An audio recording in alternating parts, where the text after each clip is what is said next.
The island of Newfoundland keeps its secrets close, shrouds them in mystery.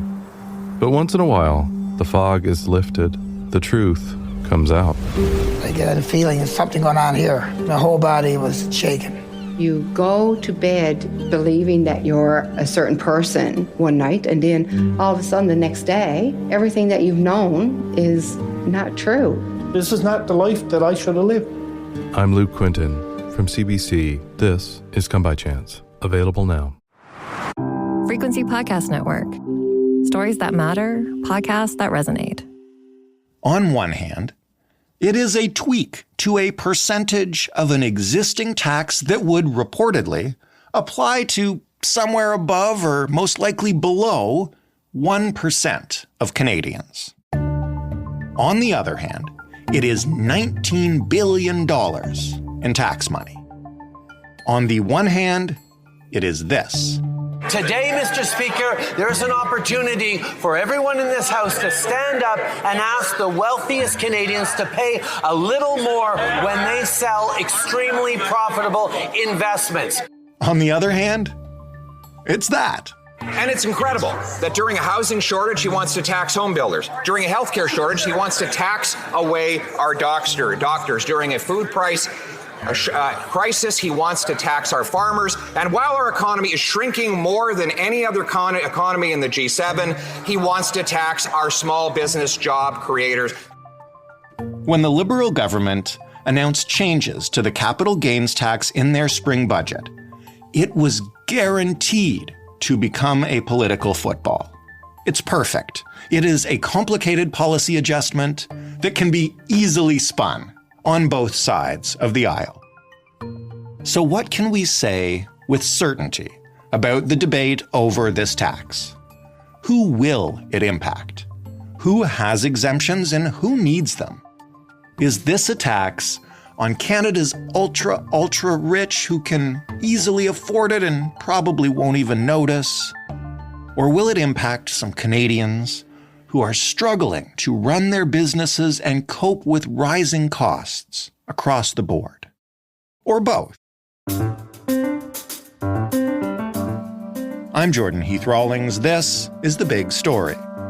Laura Dhillon Kane is the Ottawa bureau chief for Bloomberg News, where she is just wrapping up, I guess, the spring-summer session of Parliament, Laura? That's right. It's just finally coming to an end. So parliamentarians are having their final few brawls before they wrap up for the summer and go home to see their families and attend barbecues in the Calgary Stampede and all the rest. The Calgary Stampede, where they can't drink water. Right. Oh, dear. Well, they'll have to stick with beer. Exactly. Listen, we will get into the details of this, but speaking of brawls, this has been a big one over the past couple of weeks. What exactly are the top-level changes that have just been made to Canada's capital gains tax? Well, the Liberal government announced in its budget in April that it would raise the capital gains tax inclusion rate. So that means that the amount of your capital gains, so from the sale of stocks or a secondary property that gets taxed, will rise to 2/3 of that gain from 1/2 previously. So for individuals, if you earn capital gains through those sales of stocks or secondary property, only gains over $250,000 will be taxed at the new rate. But for companies, for corporations, all capital gains will be taxed at 2/3 moving forward.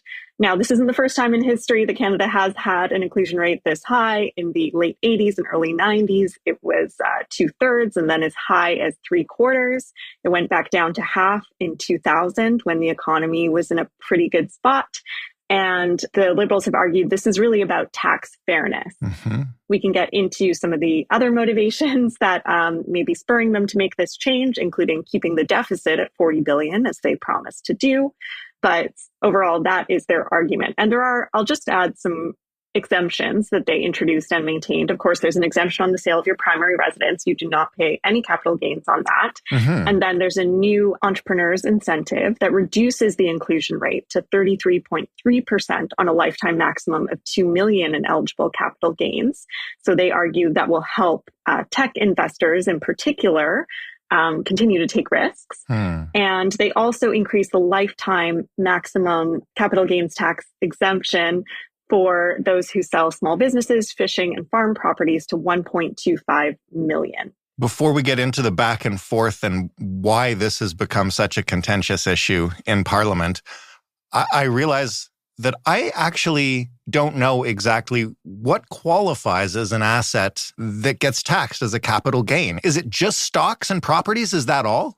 Primarily. So capital gains are on the sale of assets such as stocks, bonds, precious metals, and real estate, as long as it's not your primary residence. So that would include, and I know this is a political talking point, the long-beloved family cottage, for instance. Indeed, yes. So, for instance, if you purchased your cottage at $750,000 and then sold it for $850,000, which, truly must be an out-of-date example because that's a pretty affordable cottage by today's standards. Right. So then you made a $100,000 capital gain.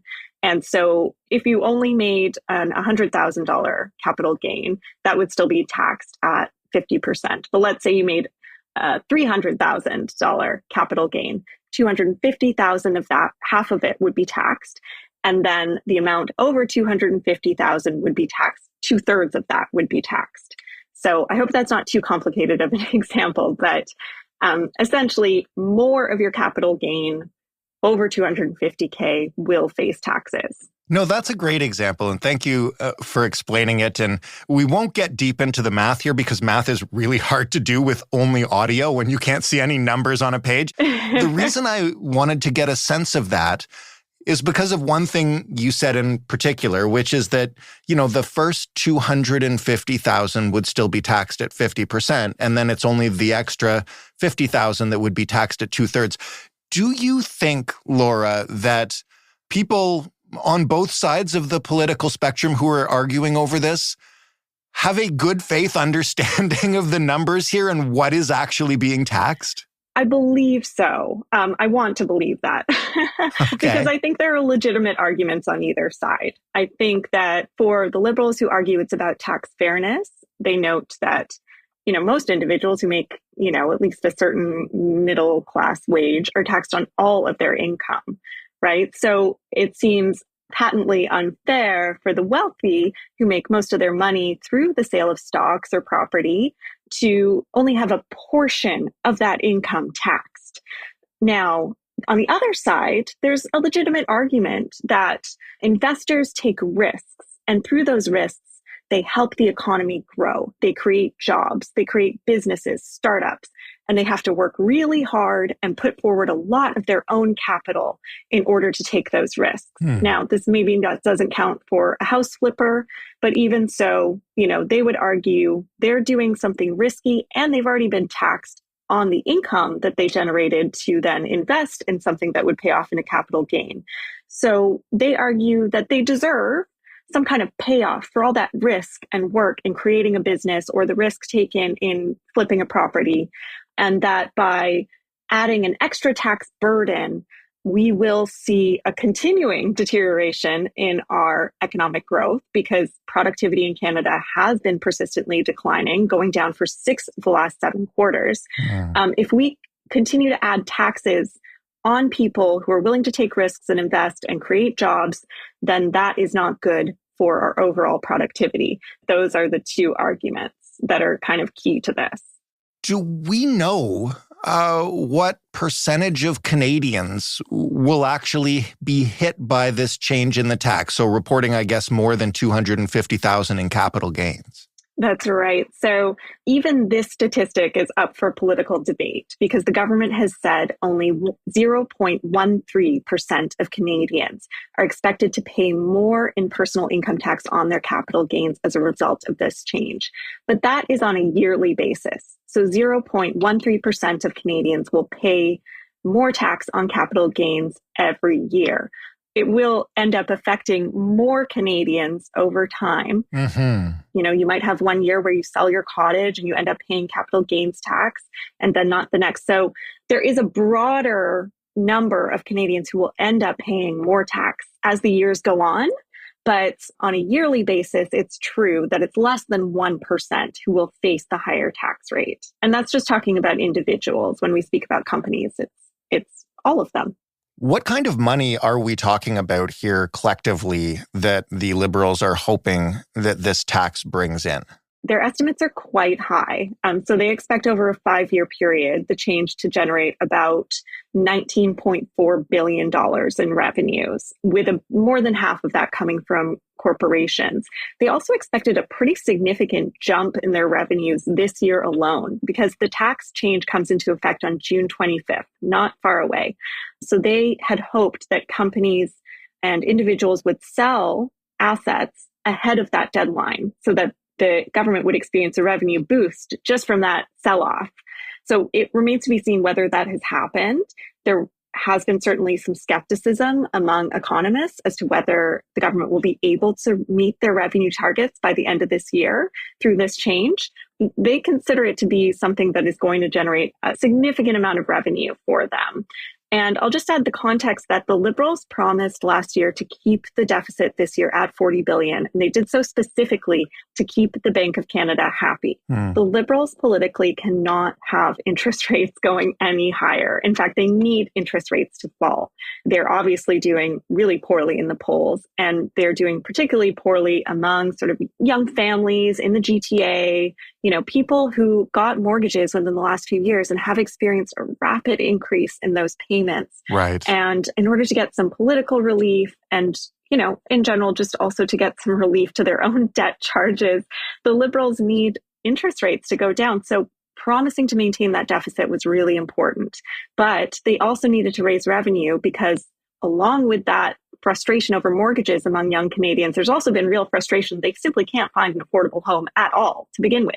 So the Liberals have realized they need to invest massively in housing supply.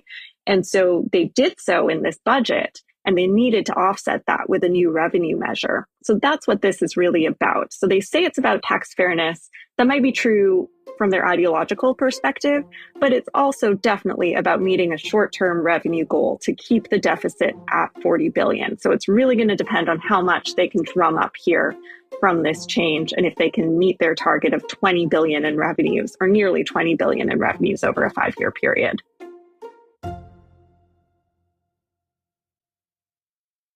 Do we know how this particular change in this policy is actually polling? Is it popular with those people the Liberals need to win? So people are actually split. I would guess the Liberals are a little disappointed by that.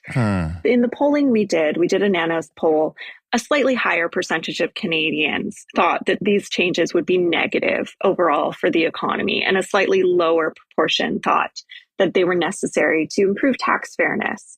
So it hasn't quite played out exactly, I think, as the Liberals would hope.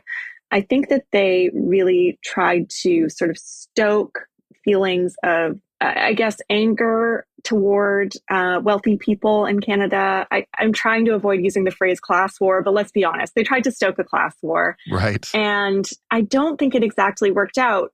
Pierre Poilievre for months wouldn't say where he stood on this matter. He wanted to wait until the Liberals actually put legislation forward, he said, and he wouldn't comment until then. And when the Liberals finally put forward a Ways and Means motion, which basically just kicks off the legislative process, Pierre actually came out with a very forceful stance against the measure and put out, one of his very long Twitter documentaries or X documentaries detailing how he thought this tax would be bad for investment and productivity in Canada. So I think the Liberals, some of them might have hoped he would have voted in favor, or the Conservatives would have voted in favor of the measures, because the Conservatives have also positioned themselves as very much being on the side of workers, on the side of middle class. Pierre keeps talking about how, useless lobbyists shouldn't be running everything. And, he's not on the side of the business establishment. So this gambit of the Liberals to separate the capital gains tax into its own legislation in an effort to put pressure on Pierre Poilievre to articulate where he stands, whether he's with the workers or with the business establishment, it didn't quite work, because the overall reaction has been slightly more opposed among Canadians. So I think they were trying to recapture some of the magic they experienced early in their mandate in 2015 when they cut income taxes for the middle class and raised income taxes on higher earners. And that was very popular at the time. Right. But I think the difference right now is the middle class feels like they're really struggling. They don't feel like they're getting ahead. And so simply raising taxes on wealthier people, they don't really see how that helps them. I want to ask this sensitively and without favor for one side of the argument or the other. Could part of the reason Canadians are split and this has become such a polarizing issue be because the changes to this tax are so dense and there's so many exemptions and it's 50% and then 67% and it's really difficult to understand? Like, do we think not the politicians who are pushing it either way, but the average voter is really clear on who these changes impact? Or do they just hear the top line, like, if you sell your cottage, you'll pay more tax? I think that's a really good point. I think unless you're personally affected by this change, you won't have a strong understanding of how it works. If you are personally affected, you may be an owner of a cottage or another secondary property, and you may have done so either, as an investment or maybe something you've passed down from generation to generation. And you're going to be hit with the tax when you pass it down to your kids, or they're going to be hit with that tax. For those it impacts, they're really opposed to it. And for those it doesn't impact, all they hear is a tax increase, which they're still wondering what's in it for me, and for all the Liberals' messaging of we're investing massively in housing, that's great. But those investments are going to take years to materialize. Right. So in the meantime, the conditions of people's lives are still really hard. It's still really hard to find affordable housing. Your mortgage, interest costs have still shot up if you've renewed or if you have a variable rate mortgage. And, groceries are expensive. Everything that's impacting Canadians' sort of mood right now still persists. So a slight tax increase on the wealthy may still not be enough to persuade you that the Liberals are acting in your interest. So far, we've talked exclusively pretty much about individuals because that's where we like to focus, and especially on the politics of this thing. But this tax applies to businesses too.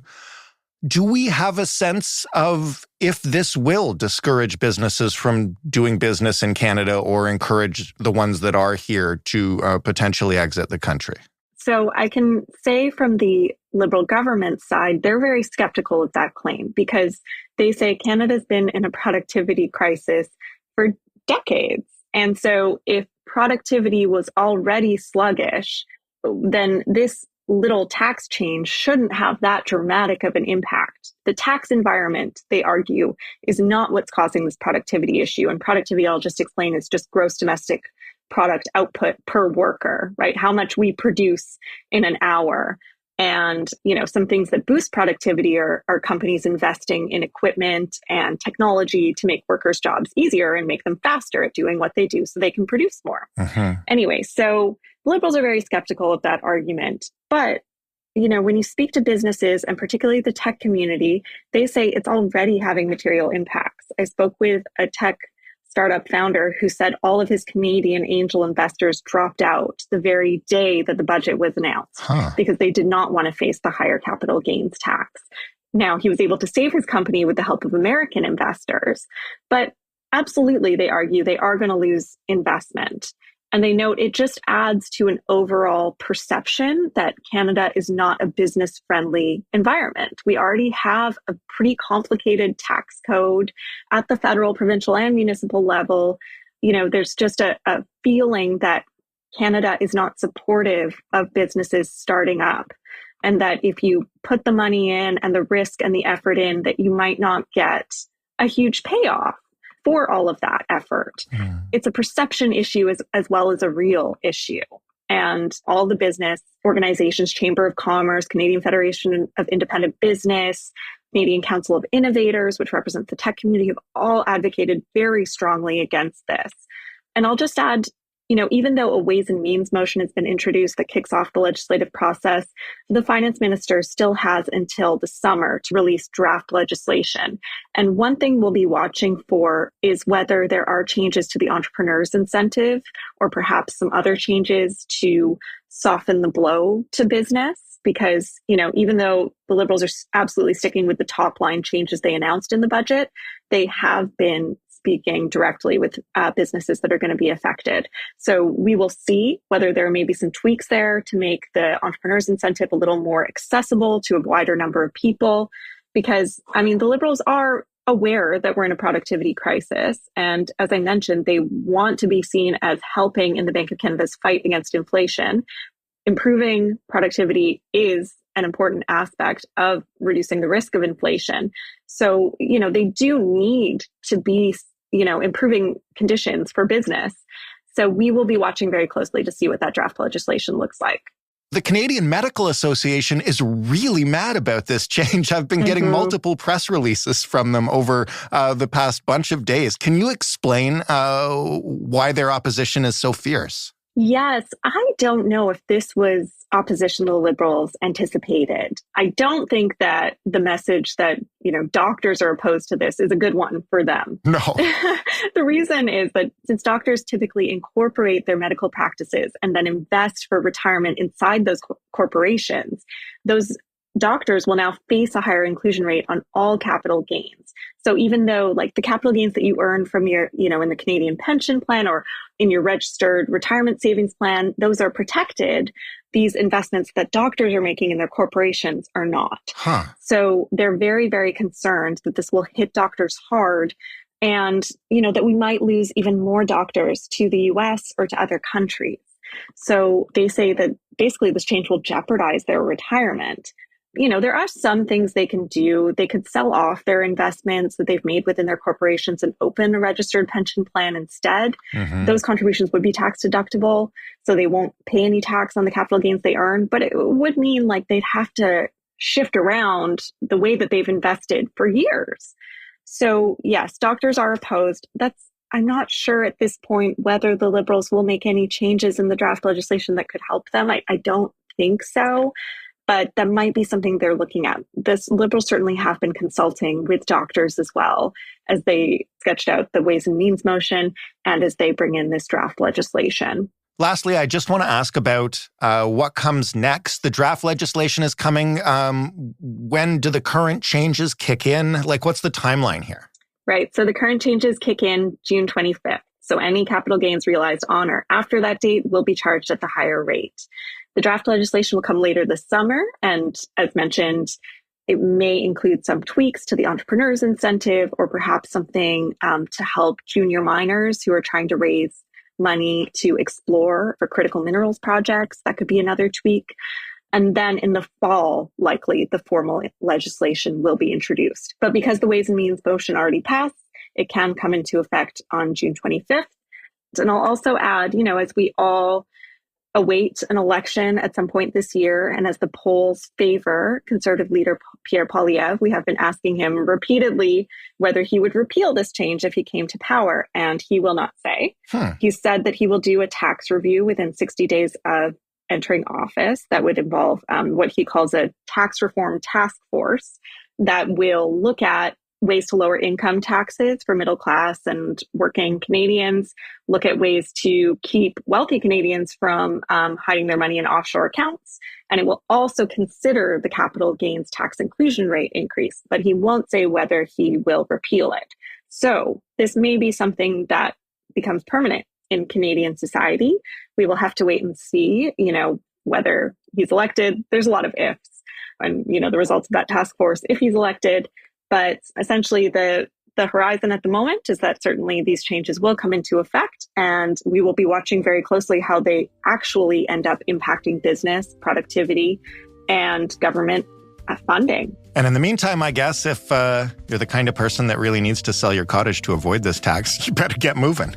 That's right. Laura, thank you so much for this. Thank you so much. I appreciate it. Laura Dhillon Kane, Ottawa Bureau Chief for Bloomberg News. That was The Big Story. For more, you can head to thebigstorypodcast.ca, or you can just keep scrolling in whatever podcast player you happen to be using. You can send us feedback. Naturally, this is a topic that probably won't get anyone riled up, so I don't expect to hear anything from you folks. But if you want to, the email address is hello@thebigstorypodcast.ca, and the phone number for leaving a voicemail is 416-935-5935. By the way, on that feedback, you know we're coming up on another long weekend, and that's when we like to do our feedback episodes, so get it in now if you want to be included. The Big Story is available in every single podcast player, and of course, it's on your smart speaker. Just ask it to play the Big Story podcast. Thanks for listening. I'm Jordan Heath Rawlings. We'll talk tomorrow.